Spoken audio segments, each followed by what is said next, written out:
bago dumating yung result, bago tayo dito mag-focus, it's more on focusing on what acquired or what kind of skills or what kind of knowledge you need to acquire for you to get the results that you want.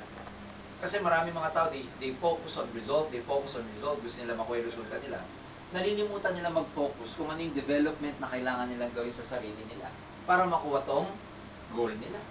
So, before you even get your goals in this business, before you even get the results, kailangan mag-focus ka muna. Ano ba akong tao dapat? Meaning, para maging successful ako, ano ba ako dapat dito sa Global? So, yun ang pag-uusapan natin ngayon. Ano ka ba dapat para maging successful ka? Because if you become the right person in this business, ewan ko na kung napanood nyo na po yung The Three Idiots, no? Kung may napapanood sa inyo, no? Ganda ng film na yun, no? Kaya lang napakahaba, 3 oras, no? Pero yun yung tipong palabas na kahit mahaba siya, paulit-ulit kong pinanonood. Ang ganda doon kasi, success will just chase you pagka ikaw, tamang tao ka na. So, ibig sabihin, kailangan maging tamang tao ka muna dito sa AIM Global before you become successful. And in ASAP, yung Alliance Success Achievement Program, dito, we talk about the first part. Dalawang part to may 1 and 2. Yung first part, we talk about the importance of training, the importance of knowledge. Remember this, yung result na makukuha nyo, parang nire-represent natin yan na structure or building. May mga engineer sa inyo, alam na alam to. Na bago tumayo ang any structure, kailangan ng foundation. And normally, kung gano'n po kalalim yung foundation, gano'n kataas yung structure.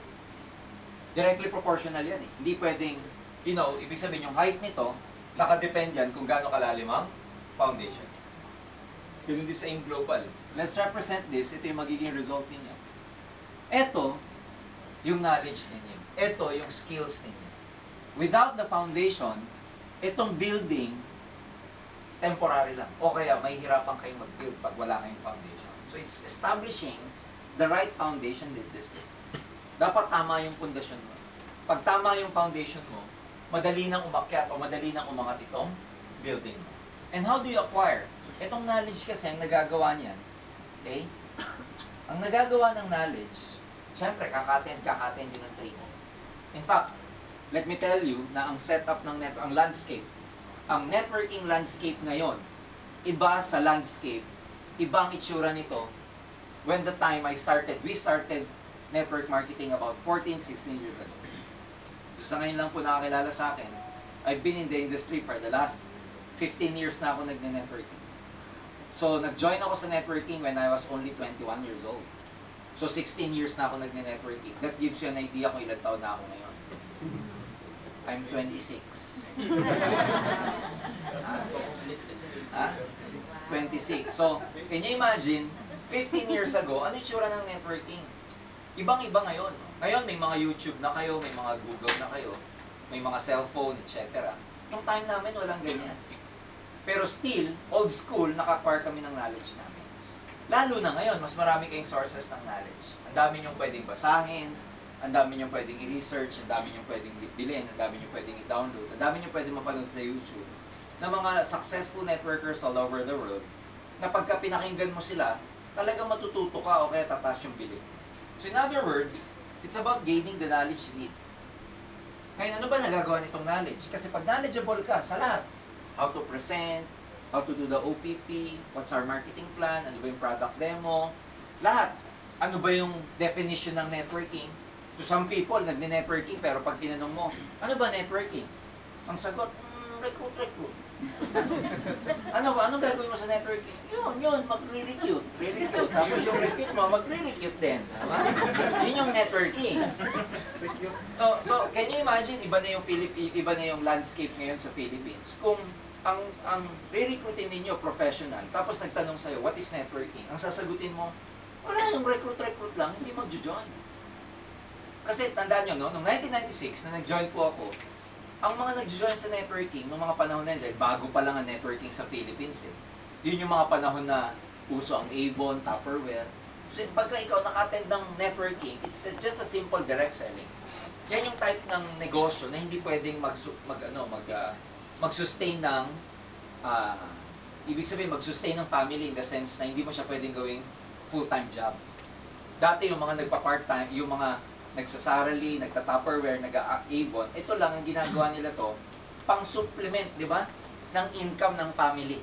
Pero hindi siya pwedeng sabihin na gawing career o makakapagpatayo ng bahay ka sa pamamagitan ng mga negosyo yan. So, here comes networking at that time, na sinasabi magbabago buhay mo, magiging milyonaryo ka. So, ang hirap nung pag-shift ng paradigm. Nakuha niyo siya?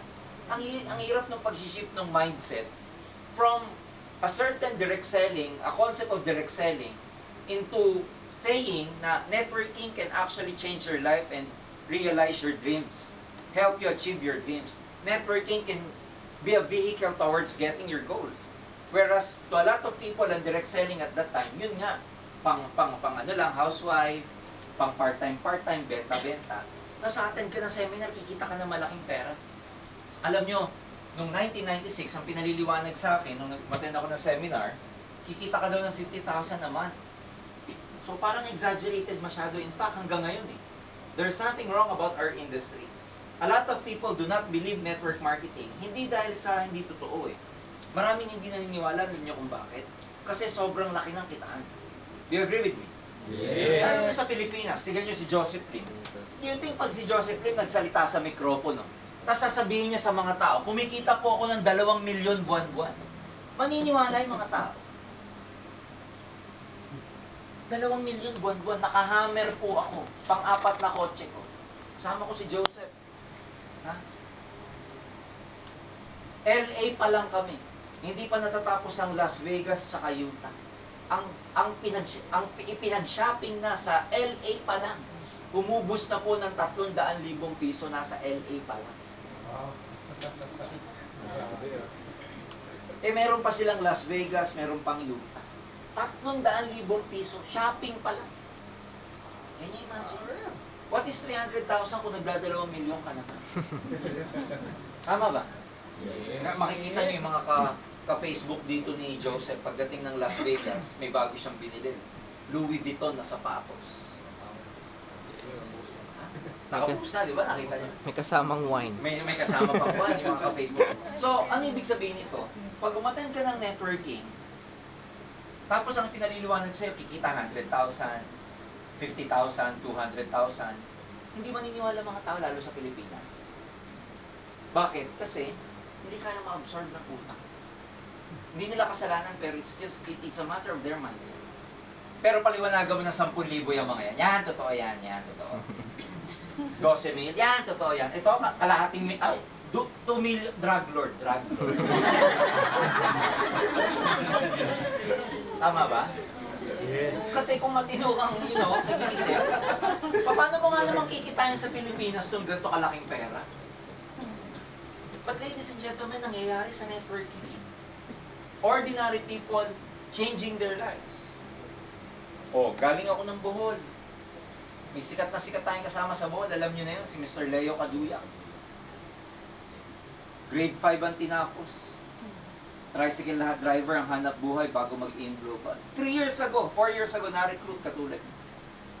Ginawa ang AIM Global. To kadalawang story short, ngayon si Leo sikat na sikat sa Bohol. Why? Because he's driving his own Mitsubishi Pajero. Ang average income, global ambassador, 200,000 a month. Pag nakita mo si Leo, talagang mukhang tricycle driver. Nakita. Pero mayaman. Naka-recruit down the line. Ang pangalan, si Wilfredo Laway. Si Wilfredo Laway, tuyo, vendor naman sa Bohol. Grade 6 ang tinapos. 8 months pa lang nakasama natin. On his 8 month, bumili ng brand new Hyundai Elantra, kulay puti. Galing sa alam niyo yung Hyundai Elantra, hindi nakakaalam sa inyo. Yan po yung sasakyan na may monitor sa harap, may GPS. Kapag nilagay mo yung gear mo sa reverse, makikita mo yung puwet ng yung inaatrasan mo. Ganun ka high-tech. Ang mayari ko, grade 6 tuyok vendor.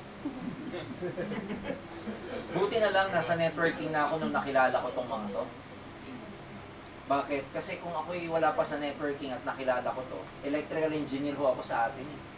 Nagtatrabaho ko sa PNOC dati. cum laude po ako nung graduate. Top notcher pa sa board exam. Yun. Buti na lang, networker na ako nung nakilala ko tong dalawan to. Kasi kung hindi, grade 5 and grade 6, mas mayaman pa sa akin para akong sinasampal. Buti na lang, hindi na ako yun. Kayo na yun. Ang ibig ko sabihin, it's very simple. I'd like to pose a challenge to everybody na these people, non-professionals, hindi educated, and then they were able to get their dreams. Tama ba? Yes. Ibig sabihin, talagang may asenso sa networking. Ito nakakatuwa. Nung pinaliliwanag daw ni Leo Caduyac kay Wilfredo Lawa yung business, si Wilfredo, ngingisi-ngisi lang. Inatawa, kasi nagpaliwanag dun sa grade 6, yung grade 5. Binibilog-bilog niya daw eh. Ngingisi-ngisi lang daw si Wilfredo. Akala nung Leo Caduyac, yung tricycle driver, yung may Mitsubishi Pajero, akala nung ina-Alaska siya nung kausap niya. Pero yung pala, kaya pala ngingisi-ngisi itong si Wilfredo kasi sa loob-loob niya, na-challenge siya. Kung ikaw, nagawa mo, grade 5 ka, mas kaya ko dahil grade 6 ako. Kaya pala siya ngingisi-ngisi. Ngayon, both of them are very successful na. Ano yung pinapoint out ko? These people, di nila linya, di sila marunong, di marunong magsalita. They were able to make it. Nagawa nila. Kayo po, nandito kayo sa Singapore, I'm sure madami kayong magandang credentials bakit kayo nakapunta rito. And to some extent, I believe na, you know, mas magaling kayo sa mga taong binanggit ko eh. Unfortunately, yun nga lang, di ba?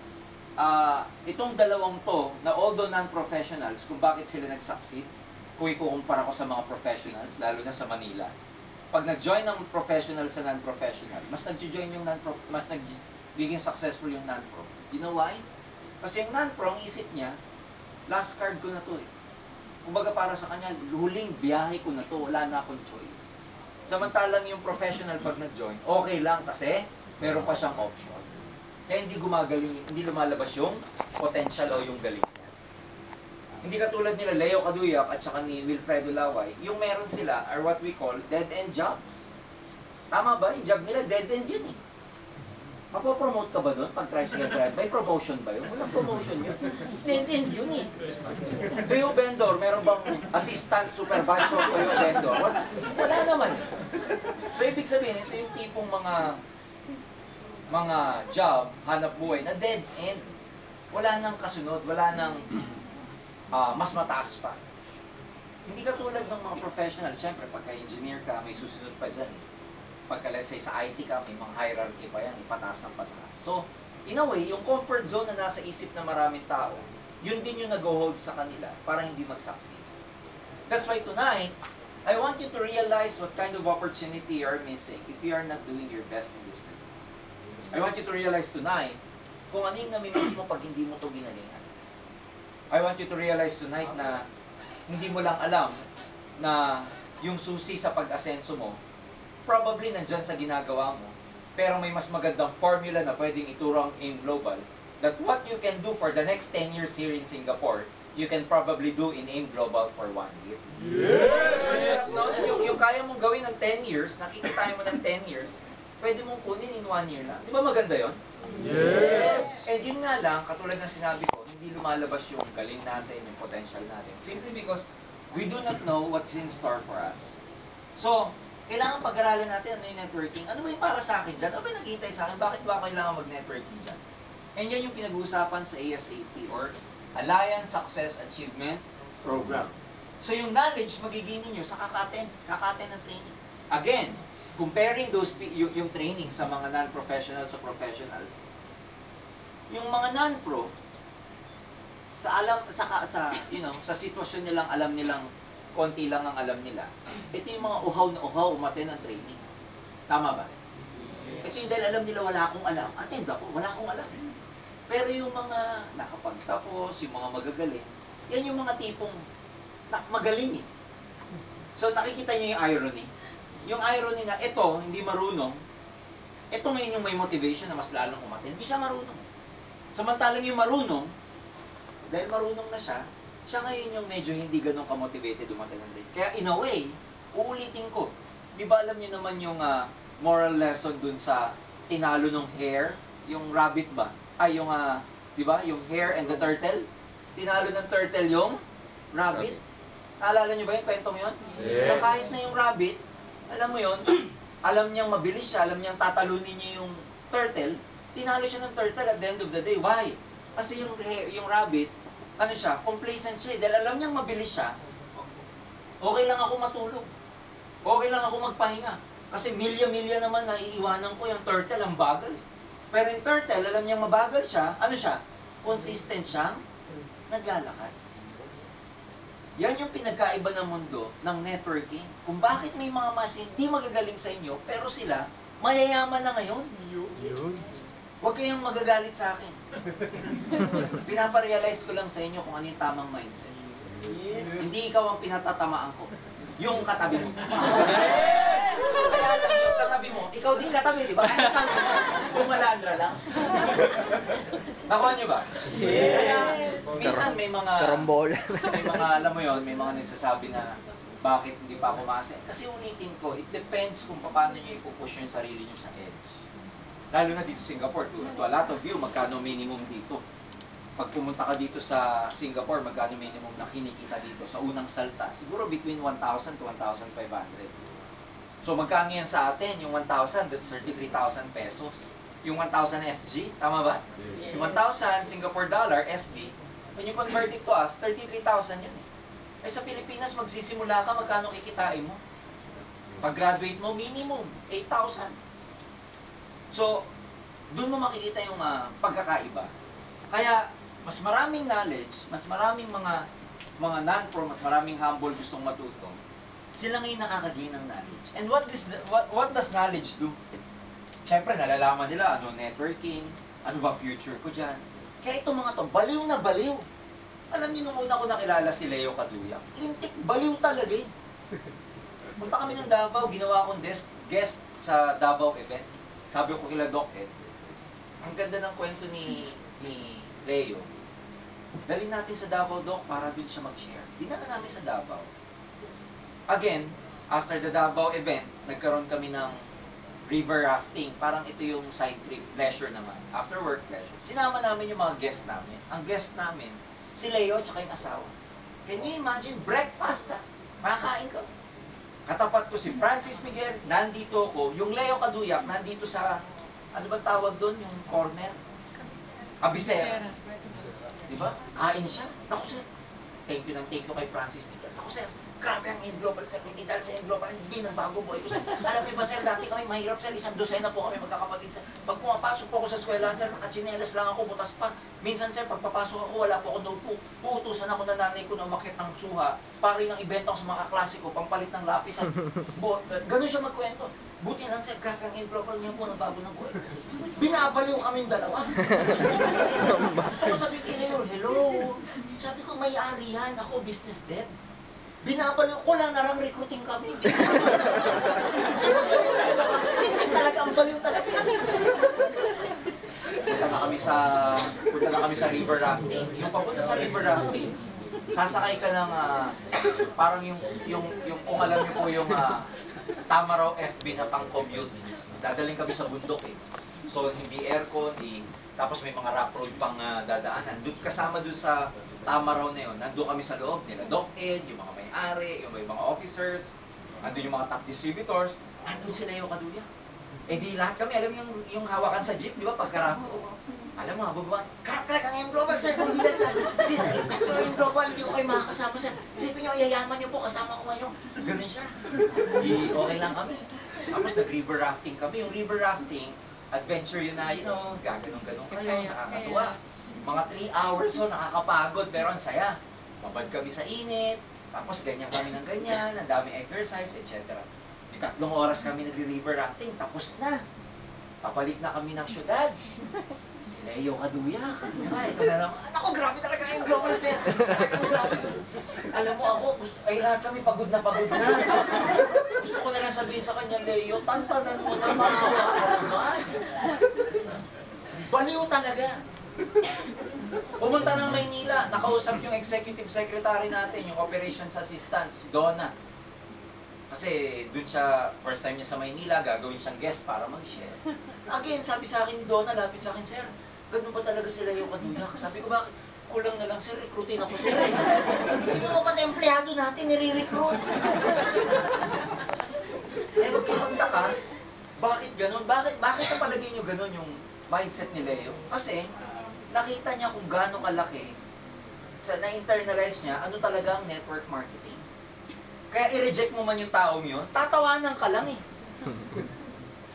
Meron nga daw siyang kaklase nung bata, lawyer na ngayon. Nung nakita pa Jero niya, minura siya eh. Minura na lintik ka na yun. Paano ka nagkaroon yan? Samantalang siya mismo, tinatawanan dati nung nagsisimula.